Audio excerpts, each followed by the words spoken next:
Tinokuchingamidzai kuchechi yeChrist Embassy Yepamhepo yatinoita muchishona.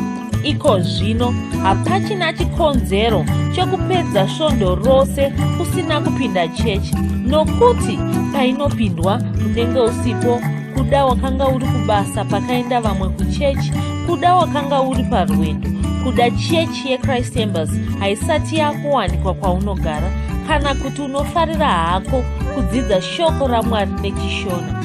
Ino ndiyo yave chechi yako. Chipinda tinamati. Tinokuchingamidzai kuchechi yedu yeChrist Embassy Yepamhepo yatinoita muchishona.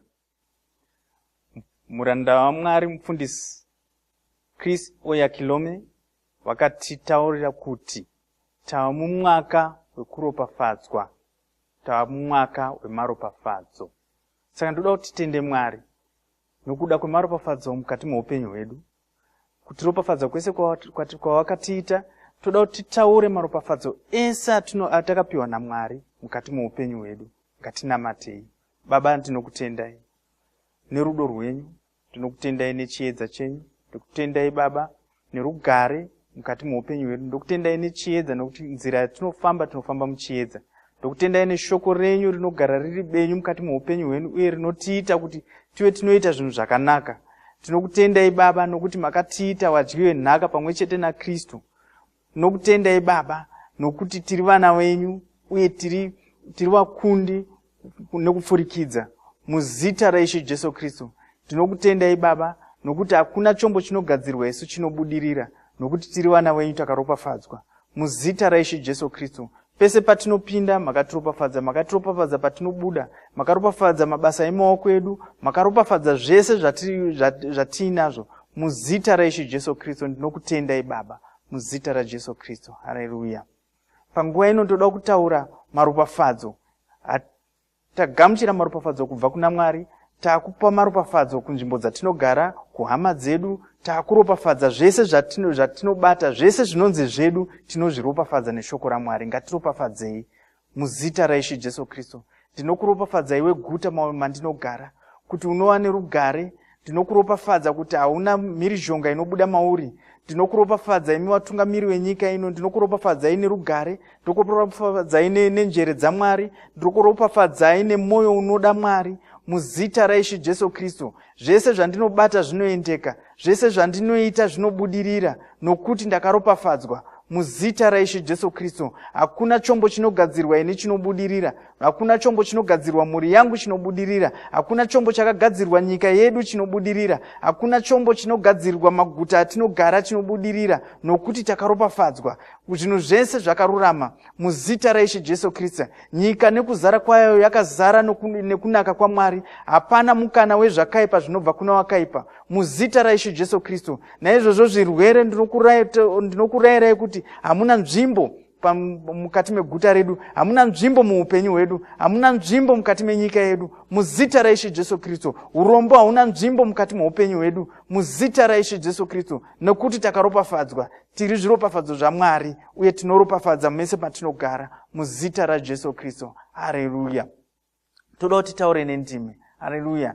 Tichigadzirira mwoyo yedu kunzwa shoko raMwari, tichigadzirira kuti tienderere mberi, tichigadzirira kuti Mwari watiropafadze muzita raIshe Jesu Kristu. Toda kutaura nendimi. Haleluya. Ribo baba shaka rimoko zoto, raba mashiketori yamaka zoto, riba baba santa ramoko shikeri yamoko zoto rimaka rabo, rabo siteri moko shika, rikatori yamaka zoto rimaka shika, ramoko tori yamaka zoto rimaka shaka rabo, parimo sotori maka shikeri yaboko sotori maka rabo, santori maka shika, ribo baba santori baka soto, rako shikeri yamoko zotori yamaka santa, ramoko shikari moko sotori yamaka santa. Haleluya. Panguva iri kuteera tichanzwa kuverengwa kwechidzidzo chedu cherhapsodi chanhasi, uye topinda pamwe chete panguva yekurumbidza Mwari wedu nekuvaimbira. Mushure mezvo tonzwa shoko raMwari kubva kuna mufundisi. Tiropafadzwa. Chidzidzo chedu tinochiwana mufundisi Kristu musoro weshoko uchiti, ngazvionekwe kuti unotya Mwari. 2 Petro 1 ndima 6 inoti, pakuziva wedzerai kuzvidzora, napakuzvidzora wedzerai kutsungirira, napakutsungirira wedzerai kutya Mwari. Ndima yatavhura nayo inotaura pamusoro pekutya Mwari. Mwari vanoda kuti zvionekwe kuti unovatya. Vanoda kuti uve neunhu hwevamwari. Shoko raMwari ndiro rinovaka unhu uhu mauri. Pane zvimwe zvinhu zvausingafaniri kuita. Zvinhu izvi zvinogona kunge zvisina hazvo kushata, asi zvinenge zvisina kungofanira, zvinenge zvisiri zvingarumbidzwa. Mwari vanoda kuti vanhu vadzidze chiKristu pauri. Vanofanira kuona chiKristu ichi munhu wako. chiKristu rudzi rwevanhu hachifaniri hacho kuonekwa muzviito, asi pane zviito zvinoratidza kuti munhu ndewerudzi rwechiKristu urwu. Ndiwo mabasa ari kutaurwa naApostori Petro, ndiwo ataverenga mundima yatavhura nayo. Saka iwo ngava muKristu, panofanira kunge paine kudzikama pauri. Haufaniri kuva nemwoyo wakaoma. Hazvina kunaka kuti utaure nevanhu zvisina rukudzo. Haufaniri kusakoshesa vanhu. Unogara uri pana Mwari, unogara uine ngirozi zvekare. Saka usataura mashoko anonyadzisa, usataura mashoko asina rukudzo. Zvijaidze kutaura mashoko akanaka. Zvijaidze kuita zvinhu zvinofadza. Jaira izvi kunyangwe pasina ari kukuona. Taridza kuti uri munhu anotya Mwari. Izvi hazvifaniri kuonekwa uri kuchechi chete. Zvinofanira kuonekwa pose paunenge uri. Ndiwe mumiriri waKristu. Haleluya. Vanhu vanofanira kuona Kristu pauri. Vanofanira kuvaona muunhu hwako. Vanofanira kuvaona muzvinhu zvose zveupenyu hwako. Pauri ndipo panoonekwa kubwinya kwaKristu. Ndipo panoonekwa runako rwavo. Ndipo panoonekwa kururama kwaKristu. Unhu hwako hunofanira kuita kuti zvinhu izvi zvionekwe pauri. Izvi ndizvo zvatinokurudzirwa muna 1 Timoteo 4 ndima 12. Ndima iyi inotaura ichiti, uitire vanotenda makwara pashoko, nepamufambiro, naparudo, nepakutenda, napakuchena kwomwoyo. Namata uchiti, pandiri ndipo panoonekwa kubwinya, runako, nekururama kwaKristu. Ndinoratidza vanhu kutaura kwakanaka. Ndinovaratidza tsika dzakanaka. Ndinovadzidzisa kuda vanhu. Ndinovadzidzisa kuva nerutendo. Ndinovadzidzisa kurarama kwakachena. Mabasa aKristu anoonekwa pandiri. Simba ravo rinoonekwa pandiri. Runako rwavo runoonekwa pandiri. Muzita raJesu. Amen.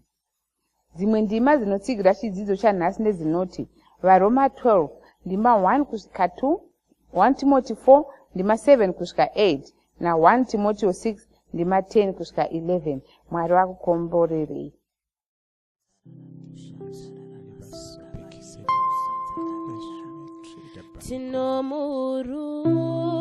Tinomurumbidza, tinomurumbidza, tinomurumbidza, Ishe wemadzishe,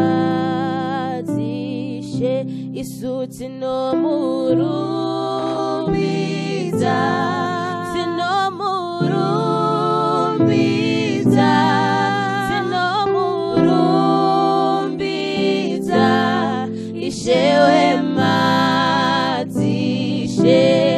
tinomurumbidza, tinomurumbidza, tinomurumbidza, tiye Ishe wemadzishe, tinomurumbidza, tinomurumbidza, tinomurumbidza, tiye Ishe wemadzishe, kudenga ndiye anotonga, panyika ndiye anotonga, upenyu hwako ndiye anotonga, ndiye Ishe wemadzishe. anotonga, panyika ndiye anotonga, kose kose ndiye anotonga, ndiye Ishe wemazishe, tinomurumbidza, tinomurumbidza, tinomurumbidza, ndiye Ishe wemazishe, tinomurumbidza, tinomurumbidza, tinomurumbidza, Ishe wemazishe, torumbidza zita renyu, totenda kunaka kwenyu, torumbidza, torumbidza zita renyu, totenda kunaka kwenyu, torumbidza, isu torumbidza zita renyu, totenda kunaka kwenyu, Jesu, nasi unototenda, nasi unototenda, nasi unototenda kunaka kwenyu, Jesu, kubata kwenyu totenda, rudo rwenyu totenda, nyasha dzenyu totenda kunaka kwenyu, Jesu, mambo Jesu totenda, Ishe denga totenda, Mwari wedu totenda kunaka kwenyu, Jesu, vana venyu totenda, nasi unototenda, Ishe wangu totenda kunaka kwenyu, Jesu, vana venyu totenda vana venyu totenda, rudo rwenyu totenda kunaka kwenyu, Jesu, totenda kunaka, totenda kunaka, totenda kunaka kwenyu, Jesu. Haleluya.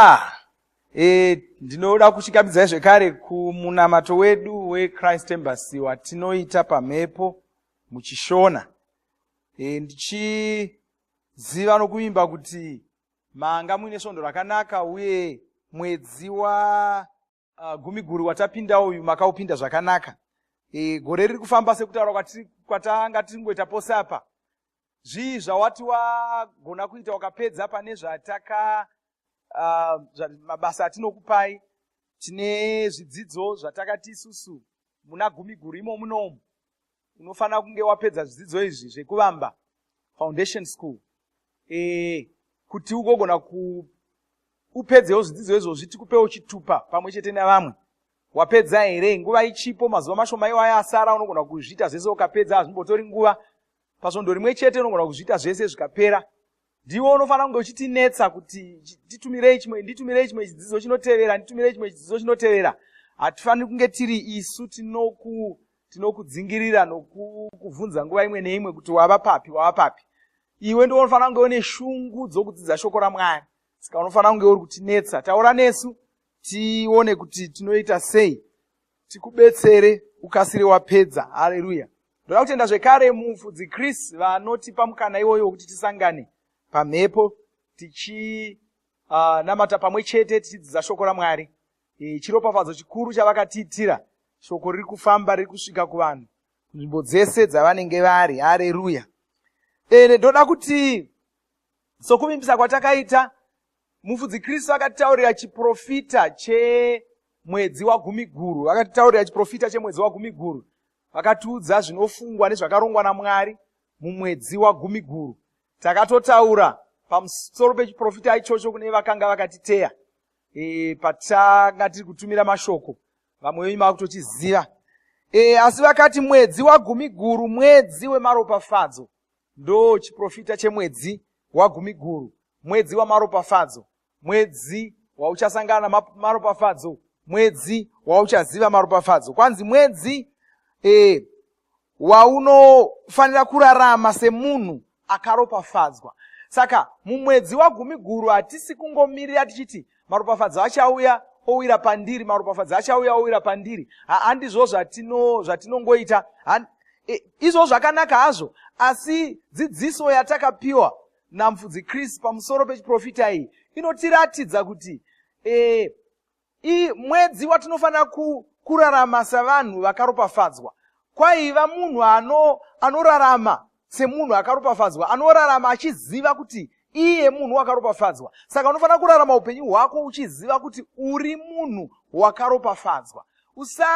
Mashoko aunotaura haafaniri kunge achiita sokuti hauzivi nezvokuropafadzwa kwakaitwa naMwari. Wakaropafadzwa kare. VaEfeso 1:3 inotitaurira izvo kwanzi takaropafadzwa namaropafadzo ese ari epamweya ari muchadenga naKristu Jesu, muna Kristu Jesu. Saka nemhaka yekuti muna Kristu Jesu takaropafadzwa namaropafadzo ese ari epamweya ari muchadenga. Tinawo ose. Zvino kana takapiwa maropafadzo apamweya, takatopiwawo maropafadzo epanyika pano, nokuti maropafadzo apanyika pano anobuda pamaropafadzo epamweya. Saka famba uye rarama semunhu anoziva kuti munhu akaropafadzwa. Zvekare mwedzi wauchadzidza, unofanira kudzidza kuropafadza. Ndo chimwe chinhu chikuru ndo chatoda kuti ndibate nacho pazuva ranhasi, nokuti ndo chinhu chakasimbiswa pachiprofita ichochi.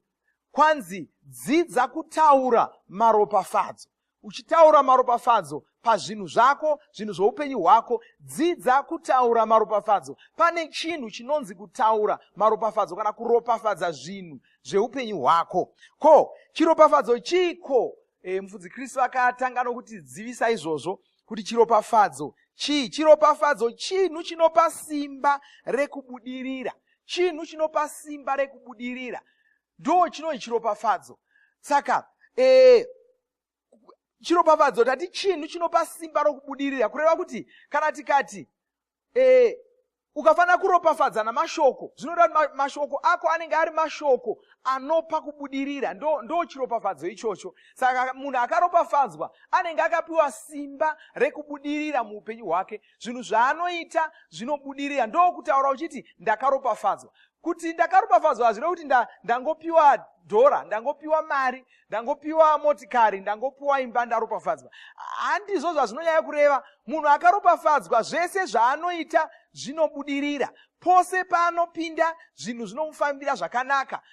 Mikana yezvakanaka inouya kwaari pose paanenge ari. Tarirai munhu wakaita saJosefa, wanga ari munhu wakaropafadzwa. Saka zvanga zvisina basa kuti wamuisa pai, kwamukanda mugomba uchabudamo chete, uye paanobuda imomo unobuda ane nyembe. Mukamutora mukamuti ndiye waakushanda mumba yomunhu, anotopedzisira ava iye mukuru, atova mutungamiriri, watova muchengeti wemba yose. Zvinhu zvose zvomumba izvo zvatova zvake. Mukamukanda mujere, anotosvika imotonzi ndiwo waakutoona nokuchengeta vasungwa vose vari muno.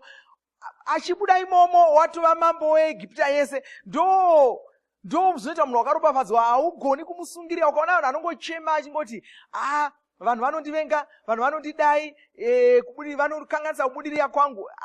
Munhu asingazivi nezvokuropafadzwa kwake, kana kuti munhu asina kuropafadzwa. Munhu akaropafadzwa hana basa nokuti vanhu vangakuitei. Ndozotaurwa neshoko raMwari. Haleluya. Kwanzi handina basa nokuti vanhu vangandiitei. vanhu vangagona chii paupenyu hwangu? Saka ndo zvavari, uri munhu wakaropafadzwa. Zvino kuropafadza kuita sei? Tataura kuti chiropafadzo chii? Kuropafadza kuita sei?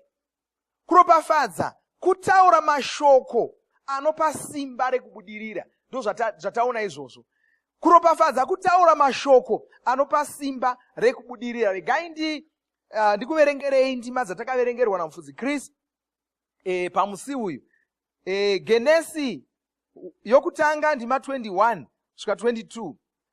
Tinoona zvaitwa naMwari ipapo. Kwanzi Mwari akasika mhuka huru dzegungwa nezvipenyu zvose zvinokambaira, izvo mvura yakanga izere nazvo, zvina marudzi azvo, neshiri dzose dzina mapapiro dzina marudzi adzo. Mwari akaona kuti zvakanaka. Saka Mwari vakasika mhuka dzese idzi. Vasika mhuka idzi, ndima 22 kwanzi, Mwari akazviropafadza.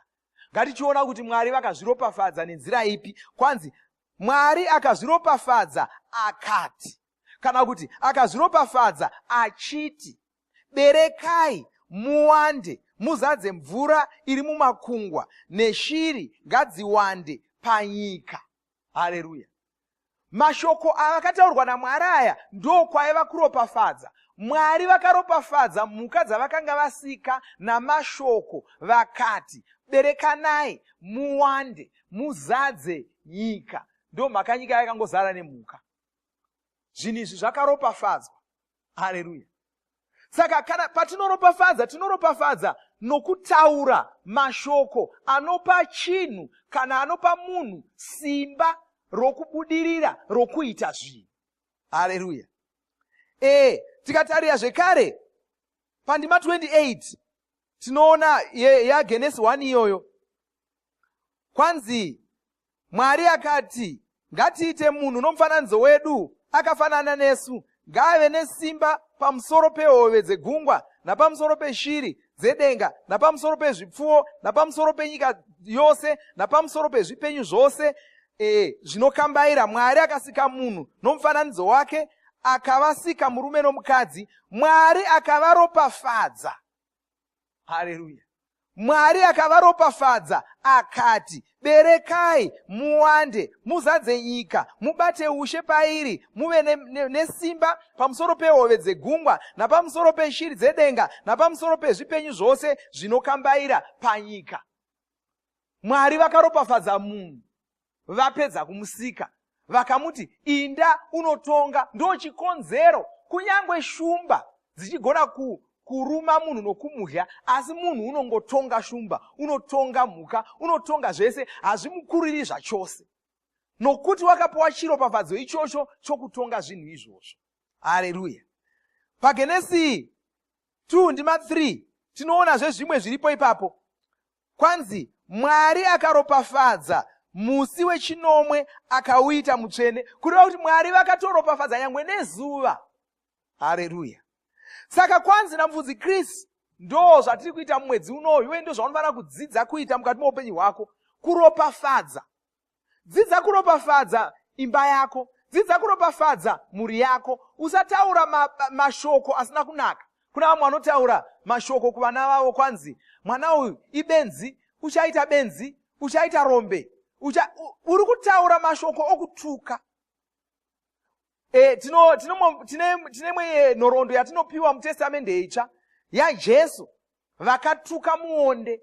Kwanzi vakaenda kumuonde iwoyo vachitarisira maonde, ndokuwana usina maonde. Jesu ndokutuka muti uyu. Vakautuka sei? Kwai vakautuka namashoko. Vakati, ngapasava nomunhu uchadya onde mauri. Kureva kuti kana ukataura zvinhu zvisina kunaka pachinhu, wachituka. Muonde uripo kupa vanhu maonde. Saka ukamuudza kuti hauchazopi vanhu maonde futi, watomutuka muonde, nokuti wamubvisa pabasa rawo. Ukaudza mwana kuti uchaita benzi, uchaita rombe, uchapenga, hauna kwauri kuenda noupenyu hwako, uri kutuka mwana wako. Uri kutuka mwana yeye. Taura mashoko akanaka. Itiwe mwana une njere dzakawanda. Uchava mukuru, uchava mutungamiriri kwose kwaunoenda. Taura saizvozvo. Ingotaura saizvozvo. Kana uchida ingotaura uchiti uchava mutungamiriri wenyika. Usatanga kufunga kuti zvino kana akasazova mutungamiriri wenyika hazvinei newe. Iti uchava mutungamiriri wenyika. Taura saizvozvo zvoenda zvakadaro. Haleluya. Haufani kurarama kusvika wamuona achitonga nyika. Unogona kufa ukamusiya akasara achitonga nyika. Ingotaura zviperere ipapo. Taura kuimba yako. Taura kuti imba yangu uzere nezvinhu, uzere nezvokudya. Usangotaura kuti imba ino haina kana chinhu. Taura kuti imba yangu izere nezvokudya. Munomba tinodya tichiguta. Munomba tizere nezvokudya. Ndo zvaunofanira kutaura uchiita izvozvo. Vanhu vangafunga kuti uri kupenga uchitaura zvinhu zvisipo. Asi rangarirai. Hatitauri zvatinoona. Tinotaura zvatinoda kuona. Nzwisisa murayiro iwoyo. Unotaura zvaunoda kuona. Munhu wakatidzidzisa kutaura ndiMwari. Patakatanga kuona Mwari vachitaura, vanga vasiri kutaura zvavaiona. Muna Genesi 1 kwanzi nyika yakanga izere rima. Rima ranga rakaputira nyika yose, asi Mwari havana kuti nyika izere rima. Vakatanga kuti chiedza ngachivepo, icho ngachivepo. Zvavaida kuona ndo zvavakataura. Taura zvaunoda kuona. Kuna vamwe vanhu vanofarira ngoti pakaipa. Usataura uchidaro, uri kutuka zvinhu zvako. Taura kuti pakanaka. Vamwe vanotogumbuka ukavaudza kudaro. Asi sei uchida kuti urwire zvinhu zvisina kunaka? Usava munhu anoda kurwira zvinhu zvisina kunaka. Rwira zvinhu zvakanaka. Taura zvakanaka. Iti zuva rangu rakanaka. Zvinhu zvangu zviri kufamba zvakanaka. Ropafadza zuva rako. Usati zuva rangu rakashata. Usati sango idema. Usataura uchidaro. Taura zvaunoda kuona. Taura kuti nhasi pandinobuda ndiri kubudirira. Zvinhu zvose zvandiri kunoita nhasi zviri kubudirira. Mabasa angu ari kubudirira. Vatengi vari kumhanjidzana vachiuya vachitenga zvinhu zvangu. Vachiuya vachitenga muchitoro changu. Vachitenga pamusika wangu. Taura saizvozvo. Taura kuti pandinoenda iko zvino vanhu vese vanondifarira, vanondinyemwerera, vanondibatsira pane zvezvo zvandinoda kuita. Taura uchidaro. Uri kuite chi? Uri kuropafadza zvinhu zvako, uri kuropafadza zuva rako. Chero zvinhu zvako zvichiita zvo zvakaminama, taura zvakanaka. Haleluya. Kuda mota yako haisi kufamba zvakanaka, ramba ungotaura kuti ini ndine mota dzakanaka. Mota dzangu ini mota dzakanaka, dzinofamba zvakanaka, dzinondisvitsa kwandinoda dzichindidzosa. Haleluya. Saka ndo basa ratinaro rokutaura maropafadzo. Rekani kunyengetereraiko zvino tisati tabvara. Ngandinamateko zvino. Baba ndinokutendai nezita raJesu Kristu. Ndinokutendai nokuda kwomumwe nomumwe wapinda neni munamato iwoyu. Notaura chiropafadzo pamusoro pake.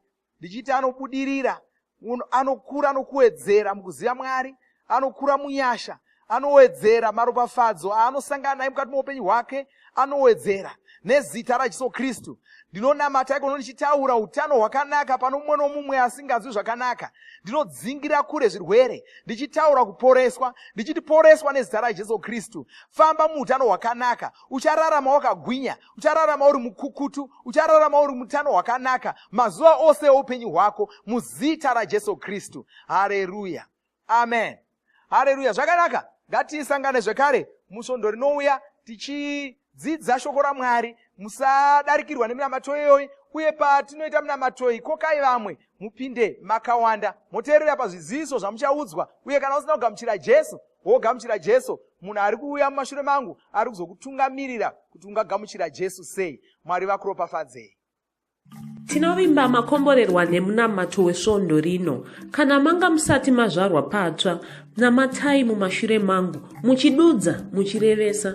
Taurai muchiti, Mwari vari kudenga, ndinouya kwamuri, ndinokoka Jesu kuti vapinde mumwoyo mangu. Ndinokumbira kuti Jesu vatonge upenyu hwangu. Ndinopupura kuti Jesu ndivo vavaishe wangu. Saka ndinogamuchira upenyu usingaperi mumweya mangu. Ndazvarwa patsva, ndava chisikwa chitsva. Ndinokutendai. Amen. Makorokoto mazvarwa patsva, Tinokugamuchirai muchechi yeChrist Embassy. Titumirei zita renyu nekwamunogara. Munogona kutumira iri SMS kana WhatsApp pa 0772 215 kana kutuma tsamba pa shonaror@gmail.com. Muchida kupa mpiro yenyu neEcocash, rovai namba *151 *2 *5 *58225# motevera zvinenge zviri kutaurwa neEcocash ipapo. Kana muine nhare dzemazuva ano munogona kushandisa KingsPay kupa mpiro yenyu. Shandisai kodi inoti TNIOG nemavara makuru. Tinoda kukuzivisai zvinotevera. Musangano wevafudzi nevatsigiri veshumiro yedu IPPC uchaitwa kuLagos, Nigeria kubva musi wa13 kusvika 19 Budzi. Taurai nesu kana muchida kuva pamusangano uyu. Tinokurudzira kuti musadarikwa nezvidzidzo zverapsody zvatinotuma zuva roga roga. Zvidzidzei kuti shoko riwande mamuri mugone kumirisana nezvinhu zvinonetsa muupenyu. Batanaiona mufudzi Chris paminamato yatinoita muvhuro, chitatu nechishanu, masikati nemanheru. Boka rekutanga revanhu vachapedza zvidzidzo zvekuvamba richapiwa zvitupa kupera kwemwedzi wa10. Ivai mumwe wevanhu ava, saka taurai nesu nhasi utange zvezvidzidzo izvi. Munamato uno munoubata pa WhatsApp, pa YouTube panoti Shona Online Church nepa www.ce-shonachurch.org. Ivai nesvondo rakanaka. Mashoko eupenyu auya mutauro